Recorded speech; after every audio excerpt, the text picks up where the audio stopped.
అదే RTV app వార్తల్ని క్షణాల్లో చదివే అవకాశం ఉంటుంది. ఒక న్యూస్ పేపర్, ఒక టెలివిజన్ ఛానల్ మీ చేతుల్లో ఎప్పుడూ ఉంటాయి. చంద్రబాబు కీలకమైన కామెంట్లు చేశారు. జగన్మోహన్ రెడ్డి అవినీతి మీద, ఇతర అంశాల మీద చర్చకు సిద్ధమా అంటూ, అంటే బహిరంగ సభల్లో మాట్లాడడం కాదు, డైరెక్ట్గా నేరుగా నాతో సిద్ధమా అంటూ ఆయన మాట్లాడిన పరిస్థితి.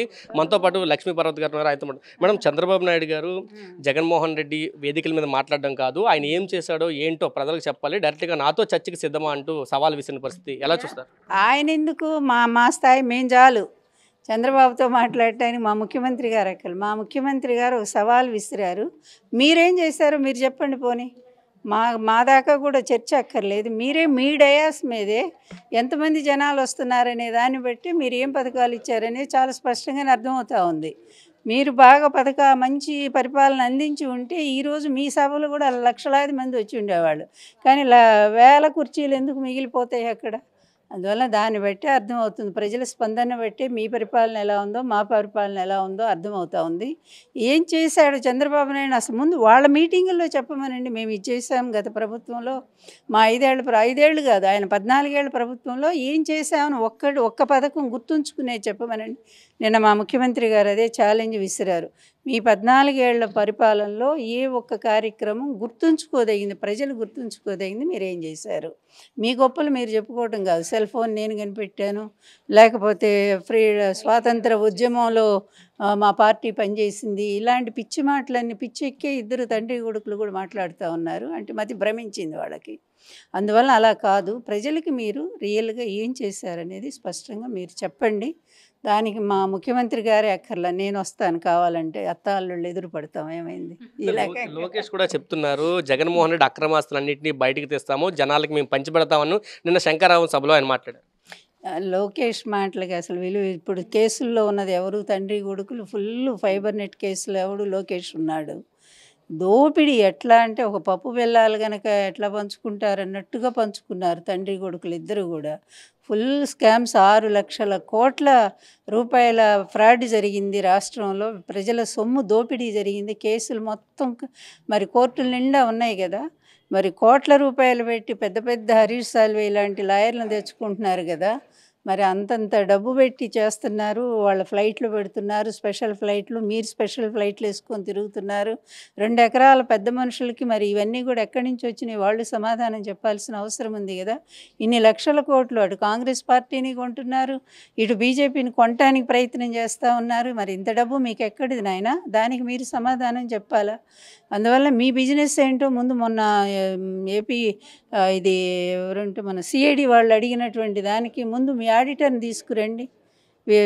అలాగే ఈ కేసుల విచారణ మీరు ఎదుర్కోండి. ముందు మీ ఇద్దరు కూడా ధైర్యంగా ఒక్క కేసు ఎదుర్కోండి.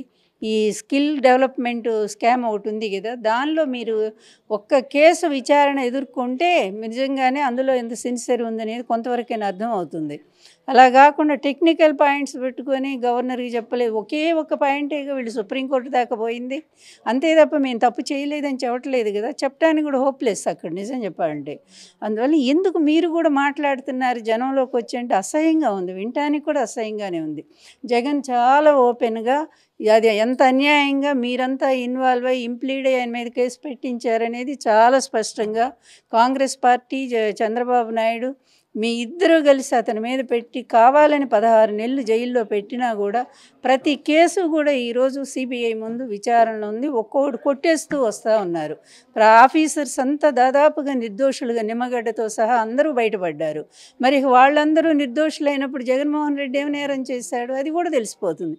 ఇంతెందుకు అసలు ఎవరైతే ఈ కేసు ఆ రోజు సిబిఐ ఆయన ఉన్నారో మన మాజీ జేడి లక్ష్మీనారాయణ, ఆయనే స్పష్టంగా చెప్పారు, 1,00,00,000 కోట్లని మీరు ఇప్పటిదాకా పిచ్చివాదనలు చేశారు. మొత్తం తెలిసి కూడా నాకు 1,300 కోట్లు ఎంతోనండి. 1,00,000 కోట్లు ఎక్కడ, 1,300 కోట్లు ఎక్కడ?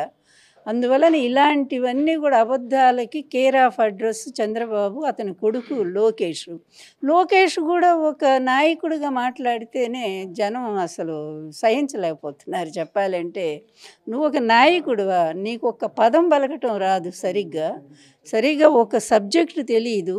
అలాగే ఈ ప్రజల కోసం కరోనా లాంటి టైంలో మహానుభావుడు ఒక్క జగన్మోహన్ రెడ్డి నిలబడి ప్రజలను ఒక తండ్రిలాగా ఆదుకున్నాడే, మరి మీరు ఎక్కడ పారిపోయారు? కేవలం ఓ 10 లక్షలు అలా మొహాన పడేసినట్టేసి ఇద్దరు కూడా పారిపోయి సింగపూర్ వెళ్ళిపోయారు. సింగపూరు ట్రీట్మెంట్ తీసుకున్నారు ఎక్కడ కరోనా వస్తుందని. అందువలన ఇట్లాంటి వాళ్ళంతా వచ్చి ప్రజల మీద ఇప్పుడు సానుభూతి చూపిస్తే కుదరదు. అలాగే మేము ఛాలెంజే, మీరేమి ఇచ్చారో రాష్ట్రానికి రండి, మేము చాలు మాట్లాడటానికి. చంద్రబాబు ప్లేస్ చెప్తారా? చంద్రబాబు నాయుడుతో ఛాలెంజ్ విసరడానికి మీరే అడగండి. మీ అత్తగారే వస్తారట అని మీరే అడగండి. వాళ్ళు ఏం చేశారో మేమేం చేశామో విచారణ దాంట్లో చర్చకి స్వయంగా నేను వస్తాను. మరి మీరే అడగండి వాళ్ళని ఏ ప్లస్ ఇస్తారో, ఏ టైం చెప్తారో. ఎప్పుడైనా నేను రెడీయే.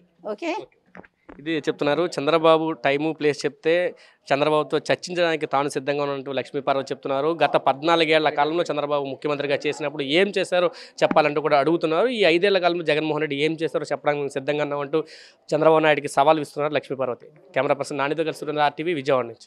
మరిన్ని వీడియోస్ కోసం ఛానల్ ని సబ్స్క్రైబ్ చేయండి. లేటెస్ట్ అప్డేట్స్ కోసం వాట్సాప్ ఛానల్ ని ఫాలో చేయండి. అండ్ లింక్ డిస్క్రిప్షన్ లో ఉంది.